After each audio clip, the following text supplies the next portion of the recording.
Граѓанската асоциација МОС со интерес го следи процесот на проверка на избирачкиот список и мајки ги сите прашања предвид, како и дилемите кои се појавија во јавноста, на денешната пресконференција ќе ги презентираме неопходните чекори за негово ефикасно прочистување. Овој состав на Државната изборна комисија произлезе од договорот од Пржино и не е одговорен за моменталната состојба на избирачкиот список.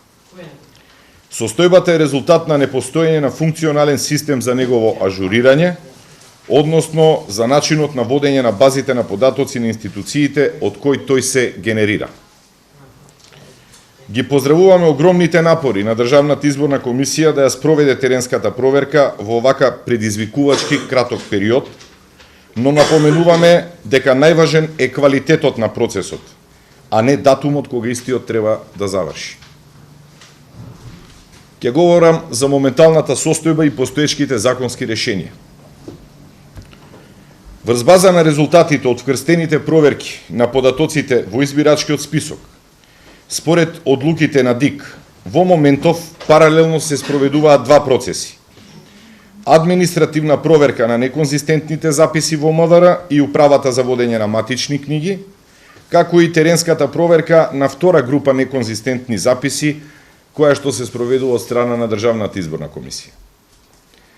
Целта на двете проверки е да добиеме прочистен избирачки список во кој што сите граѓани ќе имаат доверба.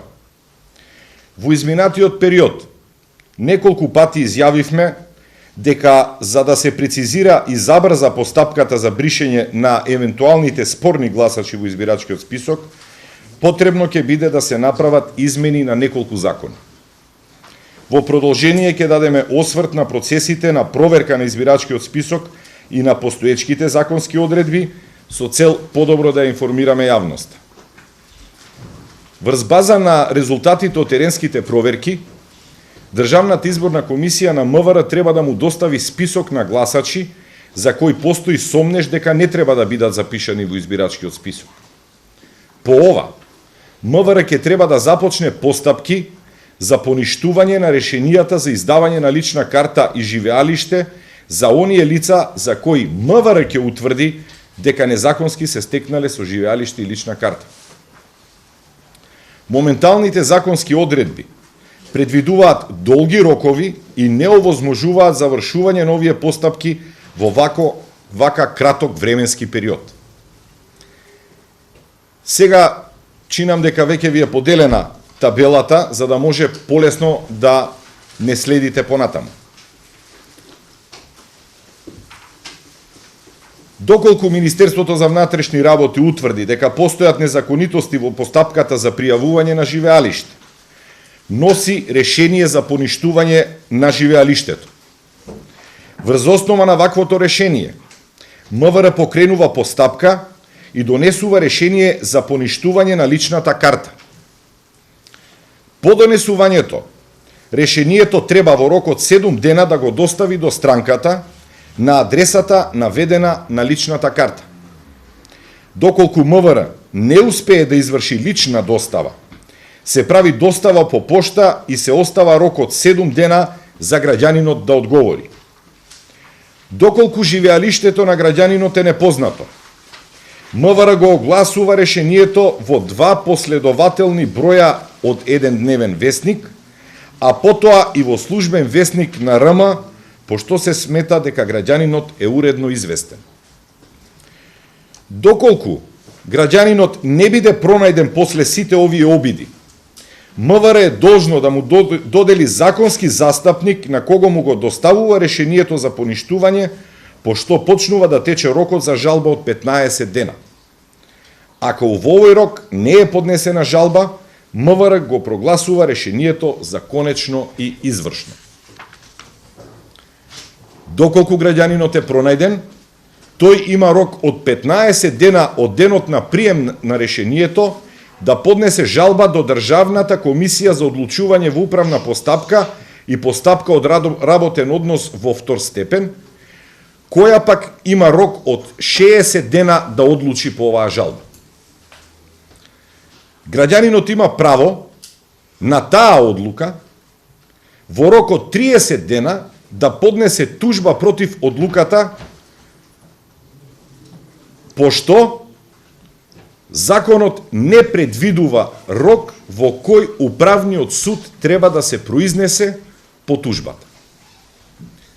По донесување на пресудата, граѓанинот има право на жалба и до вишиот управен суд, но и тука законот не предвидува рокови ниту за поднесување, ниту за одлучување по жалбата. Заклучок. Согласно постоечките законски одредби, потребни се околу 20 дена за завршување на постапката за поништување на лична карта и живеалиште. А доколку граѓанинот поднесе жалба и потоа поведе управен спор, процедурата може да се пролонгира и на повеќе од 1 година.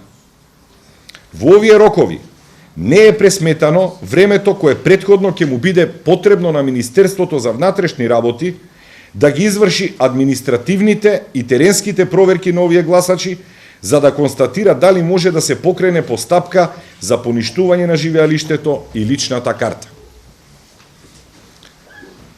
Неопходни законски измени. Поради ваквата ситуација, решивме да предложиме измени на неколку закони што ќе ги прецизираат и забрзаат овие постапки. Сметаме дека 14 годишното домашно и меѓународно искуство во процесот на наблюдување на избори, како и во процесот на креирање на законски решенија и реформи во изборното законодавство, ни дава потполно право да го направиме тоа. Така, во изминатиот период, напорно работевме на подготвување на измени во следните 4 закони. Законот за живеалиште и престојувалиште, Законот за лична карта, Законот за општа управна постапка и Законот за управни спорови. При подготвувањето на овие измени извршивме и низа консултации со министрите за правда и внатрешни работи, чии министерства се всушност и надлежни за овие закони. Со измената на Законот за живеалиште и престојувалиште предлагаме да се допрецизира вршењето на контролата на пријавувањето и одјавувањето на живеалиштето на граѓаните од страна на МВР, како и поништувањето на живеалиштето на граѓанинот кога ќе се утврди дека граѓанинот не живее во пријавеното живеалиште. Со измената на Законот за лична карта предлагаме личната карта да се поништи во случај кога е донесено решение за поништување на живеалиштето. Имајќи предвид дека со личната карта меѓу другото се докажува и живеалиштето, личната карта на граѓанинот на кого му било поништено живеалиштето не би содржала валидни информации, поради што истата ќе треба да се поништи. Со измените на Законот за општа управна постапка предлагаме скратување на роковите за доставување на решение и поднесување на жалба против решение, како и на рокот за донесување на решение по таа жалба. Со измените на Законот за управни спорови, исто така предлагаме скратување на роковите за поднесување на тужба и за доставување на одговор од тужената странка, како и воведување на рокови за донесување на пресуда по тужба од страна на управниот суд и поднесување на жалба по тужба и решавање по жалба од страна на Вишиот управен суд. Заклучок. Во измените на законите за општа управна постапка и управни спорови, во делот за преодни и завршни одредби, ќе се прецизира дека скратените рокови ќе се применуваат само за постапките за пријавување на живеалиште и добивање на лична карта, и тоа само за следните парламентарни избори, за случаите поврзани со избирачкиот список. Со вака скратени рокови, целата процедура за бришење на евентуалните спорни избирачи од избирачкиот список би се скратила на околу 70 дена. Во овие 70 дена не е пресметано времето кое претходно ќе му биде потребно на МВР за да ги изврши административните и теренски проверки на оние гласачи, за да констатира дали може да покрене постапка за поништување на живеалиштето и личната карта. Апелираме до сите надлежни институции со одветните министерства, а особено до Собранието на Република Македонија како носител на законодавната власт, да ги разгледаат овие предлог закони. Дополнително им стоиме на располагање на сите засегнати страни за понатамошните консултации. Доколку не се донесат вакви измени, 4 најголеми политички партии ќе треба консензуално да решат како ќе се третираат оние граѓани за кои ќе започнат постапки за поништување на личната карта и живеалиштето, кои нема да може навремено да бидат завршени. Дополнителни предизвици во врска со избирачкиот список. Првиот е кратки рокови за подготовка на избирачкиот список за јавен увид. Собранието, според сега договореното, треба да се распушти на 7 април, а изборите може да бидат распишани истиот ден или неколку дена подоцна.